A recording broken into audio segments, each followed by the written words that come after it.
आमतौर से उसको बाल झड़ने का एहसास तब होता है जब उसकी कंघी में बाल फंसने लगते हैं, या जब वो सो रहा है पिल्लो पे बाल दिखते हैं, या शैम्पू करने पे बाल अधिकतर उनको धोने के बाद प्रतीत होते हैं कि बाहर गिर रहे हैं। तो ये एक शुरुआती लक्षण है जब कोई भी मरीज इसको नोटिस करता है कि मेरे बाल झड़ने हैं और मुझे ट्रीटमेंट कराना है।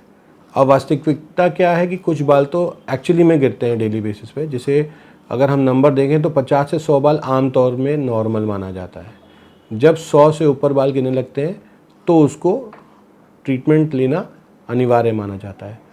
इंसान गिन नहीं सकता, एक अनुमानन लगा सकता है कि मेरे बाल इतने गिर रहे हैं। और 100 बाल से ऊपर झड़ना डेफिनेटली, अगर इंसान ट्रीटमेंट नहीं लेगा तो गंजापन जाहिर होने लगेगा। बाल को लाना मुश्किल है, बाल को बचाना आसान है। तो समय पे ट्रीटमेंट जैसे ही बाल गिरने शुरू हो लेना चाहिए अपने त्वचा रोग विशेषज्ञ से। जब ये बाल गिरने लगते हैं, जब इंसान को शैम्पू पे या कंघी में या पिल्लों पे दिखने लगते हैं, तो साथ साथ गंजापन भी नोटिस होने लगता है कि जब वो अपने सर को छूता है तो लगता है कि जैसे चिकनापन आ रहा है, बाल की डेंसिटी कम होने का एहसास होता है। जो लड़कियां चोटी बनाती हैं वो पतले होने लगती हैं, चोटी की लेंथनिंग और थिकनेस दोनों कम होने लगती है। ये मेन लक्षण है बाल जो इंसान को दिखता है कि काफ़ी चले गए हैं। बाल गिरने का कारण आदमी और औरत दोनों में अलग अलग है। मेन कारण हार्मोनल है, जो आदमी में मोर कॉमन, या जिसे हम लोग एंड्रोजेनेटिक एलोपेशिया कहते हैं। इसमें इंसान जो आदमी के हार्मोन टेस्टोस्टेरोन है उसके ज़्यादा एक्शन की वजह से जो बाल सर पे हैं उनके रिसेप्टर्स पे उनका ऐसा असर होता है कि वो झड़ने लगते हैं। उसके शरीर के बाल, दाढ़ी अच्छी आ रही होगी, पर जो सर के बाल हैं, स्पेशली जो आगे के और सर के ऊपरी हिस्से के बाल हैं, वो जाने लगते हैं। तो ये आदमियों में मेन कारण टेस्टोस्टेरोन ज़्यादा या जेनेटिक, या तो हेरिडिटरी दूसरा फैक्टर होता है कि मैटरनल साइड या पैटर्नल साइड, मामा साइड या पापा के साइड पे कहीं भी पीढ़ियों में ये जीन्स रहा हो जिसमें बाल झड़ने की टेंडेंसी हो, तो वो ये दो मेन कारण आदमी में हैं। और फीमेल्स में नॉर्मली या औरतों में बाल झड़ने का कारण होता है डाइट, कोई बीमारी, प्रेगनेंसी के बाद, डिलीवरी के बाद भी बाल झड़ना, या पार्टम जिसे हम लोग कहते हैं, या मेनोपॉज, जो इंसान जिस औरत के पीरियड्स ख़त्म या बंद होने वाले हैं तो उनके भी हार्मोनल चेंजेस की वजह से ये बाल झड़ते हैं। दूसरा, जैसे बीमारियाँ मैंने बोली कि जैसे पेट खराब होना लंबे अरसे तक, या गला खराब होना, या कोई स्ट्रेस है कांस्टेंट, जैसे स्कूल गोइंग बच्चों में, तो इतने कारण हैं। इसके अलावा कई दवाइयाँ भी हेयर फॉल करती हैं। तो और डेफिनेटली हेयर फॉल का मैंने बोला डाइट बहुत बड़ा एक रीज़न रहता है। जो लड़कियां डाइट कर रही हैं प्रॉपर, अगर प्रोटीन नहीं लेंगी तो वो भी बालों को कमज़ोर करता है। जो हेयर फॉल जो है ये भी कई प्रकार का होता है। जैसे मैंने आदमियों बताया कि एंड्रोजेनेटिक एलोपेशिया है। फीमेल में मोस्ट कॉमन जिसे हम लोग कहते हैं टेलोजिन इफ्लूवियम, मतलब जो किसी कारण या किसी बीमारी की वजह से है। तीसरा, एक और हेयर फॉल जो हम लोग देखते हैं, कॉमन बच्चों में देखते हैं आजकल, जो जिसे कहते हैं एलोपेशिया एरेटा, जिसमें एक रातों रात गोल से पैचेस बन जाते हैं सर पे, जिसकी बिल्कुल रातों रात गोल पैच जैसे बाल गायब हो गए। और नॉर्मली ये सेल्फ लिमिटिंग कंडीशन होती है, बच्चों को एग्ज़ाम के स्ट्रेस से या इंसान को अपने कारोबार या किसी और कारण के स्ट्रेस से हो जाती है। और इस कोविड टाइम में मैंने इस बीमारी को ज़्यादा देख रहा हूँ, क्योंकि बहुत स्ट्रेस है हमारे देखा जाए हर एज ग्रुप में, चाहे वो बच्चा हो जो 5 घंटे ऑनलाइन बैठा हो वो भी स्ट्रेस ले रहा है, चाहे जिसका कारोबार नहीं चल रहा है वो भी स्ट्रेस ले रहा है। इंसान परिवार में बैठ के अंदर जैसे कई चीज़ें होती हैं, काफ़ी स्ट्रेस इवॉल्व होते हैं, तो उसकी वजह से भी एलोपेशिया एरेटा एक बीमारी है जो मैंने देखी है इस कोविड में, जिसका वो ज़्यादा दिख रहा है और उसका ट्रीटमेंट लेने लोग ज़्यादा आ रहे हैं। डैंड्रफ एक इन्फ्लेमेटरी कंडीशन है, मतलब एक ऐसा बीमारी है जिसमें त्वचा में, जो सर की त्वचा है उस पर पपड़ी बनती है।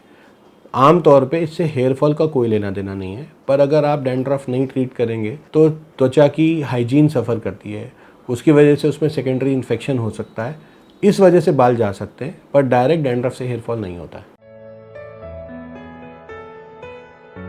बाल जैसे ही आपको लगते हैं झड़ना है तो आप अपने अगर त्वचा रोग विशेषज्ञ को कंसल्ट करेंगे तो ये लगाएगा कि इस डायग्नोस बनाएगा कि इसको क्यों हो रहा है, क्या कारण है। उस कारण पे डिपेंड करता है कि आपको इलाज की ज़रूरत है कि नहीं। अगर स्ट्रेस है तो हम लोगों के पास पेप्टाइड्स आते हैं, सिंपल सीरम्स आते हैं, जिससे 2 से 3 महीने में हेयर फॉल कंट्रोल हो जाता है और इंसान वही स्थिति में पहुंच जाता है जहाँ पहले है। लेकिन अगर उसका और कोई कारण है, जैसे कोई दवा है तो उसके हिसाब से उसको मॉडिफाई करना है, या हार्मोन्स हैं तो उस हार्मोन्स में हम लोग इंटरफियर नहीं करते, पर दवाइयों लगाने वाली हैं जो उस हार्मोन के साइड इफ़ेक्ट्स को न्यूट्रलाइज करती है। जैसे फिनेस्ट्राइड है, इसका खाने की दवा का सेवन हम लोग कम बाद में यूज़ करेंगे, पहले लगाने वाला करेंगे क्योंकि उसका साइड इफ़ेक्ट नहीं है। तो मेरे ख्याल से हर आदमी में जिसमें एंड्रोजेनेटिक एलोपेशिया होता है, हम लोग आजकल इस दवा का सेवन करते हैं और काफ़ी अच्छे इफ़ेक्ट आते हैं। जितनी जल्दी इंसान ट्रीटमेंट लेगा उतना बेहतर रहेगा। इंसान सोचता है, सोचने में इतना समय निकाल देता है। देखिए, एक बार आपकी जो बाल की जड़ नष्ट हो गई, नष्ट होना क्या कहते हैं, जब बाल गिरने शुरू होते हैं तो वहाँ की जो जड़ है उसका खून की सप्लाई, जो ब्लड सप्लाई जिसे कहते हैं, वो कॉम्प्रोमाइज़ होने लगती है। जब वो कॉम्प्रोमाइज़ होती है तो जो बाल की जड़ है वो मिनिचराइज या श्रिंक या सिकुड़ने लगती है।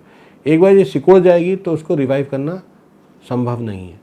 तो समय सबसे इम्पॉर्टेंट है कि आपको समय पे आना है और इलाज लेना है। जब हम लोग बालों के या हेयर फॉल का ट्रीटमेंट की बात करते हैं तो हमें ये ध्यान रखना है कि हमारा शैम्पू जो हो वो केमिकल फ्री हो। वही पीएच बैलेंस वाली बात है कि वो त्वचा के पीएच के आसपास 5.5 जिसे हम लोग कहते हैं वो हो।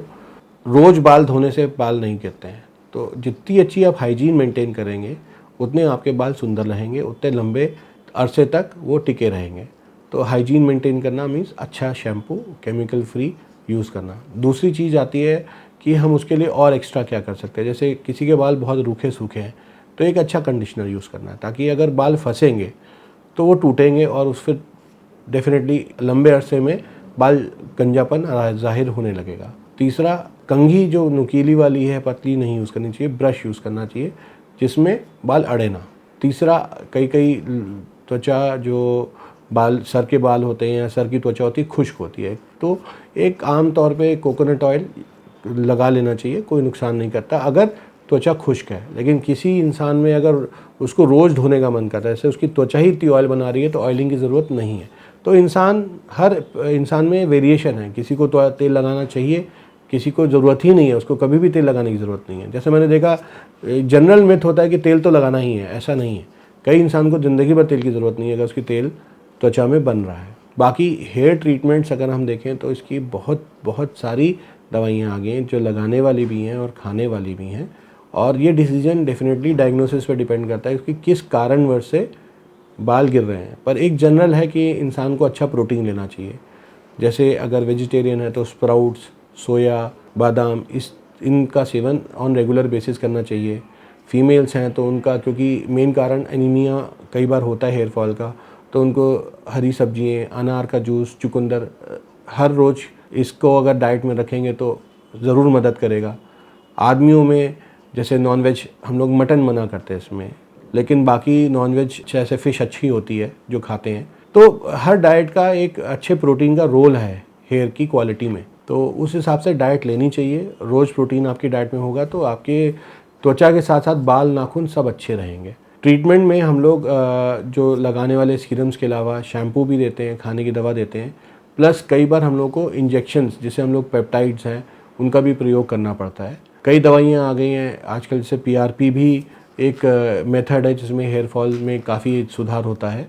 तो ये टेक्नोलॉजी है, पेशेंट टू पेशेंट हम लोग इसका उपयोग करते हैं। जहाँ बाल इतने चले गए हैं कि उसको लाना संभव नहीं है, वहाँ हेयर ट्रांसप्लांट एक लौता ऑप्शन बचता है, जिसको आमतौर से एक मतलब जो इसमें इस टेक्निक में अच्छा हो उससे कराए।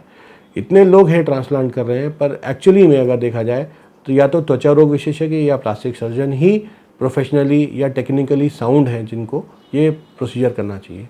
हर किसी से हेयर ट्रांसप्लांट नहीं कराना है, एक ऐसे पर्सन या डॉक्टर से कराना जो इसमें अनुभवी हो, सारी टेक्नोलॉजी, सारा ओटी का बैकअप और हर नुकसान को जो भी होता है मरीज को एक नॉर्मल सर्जरी में मैनेज करने में सक्षम हो। सबसे इम्पॉर्टेंट आपकी डाइट, अच्छी डाइट लें, अपना आप डिसिप्लिन लाइफ लें जिसमें समय पे सोना है, समय पे खाना है। इतना स्ट्रेस किसी भी चीज़ का ना लें कि आपकी नींद या खाना पीना इफ़ेक्ट हो। और प्रोटीन ज़रूर होना चाहिए आपके डाइट में, आयरन कंटेंट्स जैसे हीमोग्लोबिन मेंटेन रहना चाहिए आपकी डाइट में। और बाकी कोई नुस्खे ऐसे ना यूज़ करें, जैसे कई लोग गार्लिक लहसुन का पेस्ट लगाते हैं, या कई बार मैंने देखा चूना भी लगाते हैं, तो ये सब चीज़ें नुकसान करती हैं। और एक और मैंने प्रक्रिया देखी है अपने मरीजों में, शेविंग। भाई बाल झड़ना शुरू हुआ और जाए और आपने अपने हेयर जो भी ट्रीटमेंट, जहाँ आप अपनी हेयर कटिंग कराते हैं, हेयर कटर से आपने शेव करवा दिया।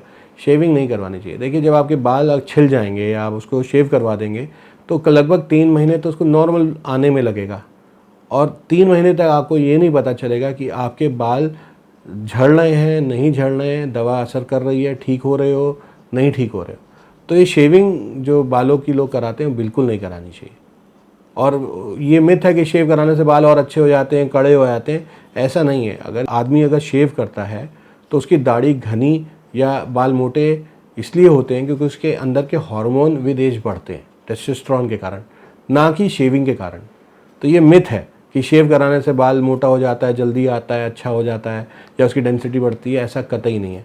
इनफैक्ट जिसके हेयर फॉल अगर हो रहा है और वो शेव करवा लेगा तो 3-4 महीने तो उसको पता ही नहीं चलेगा उसकी बीमारी कितनी बढ़ गई और दवा का क्या फ़ायदा हुआ, क्या नहीं हुआ।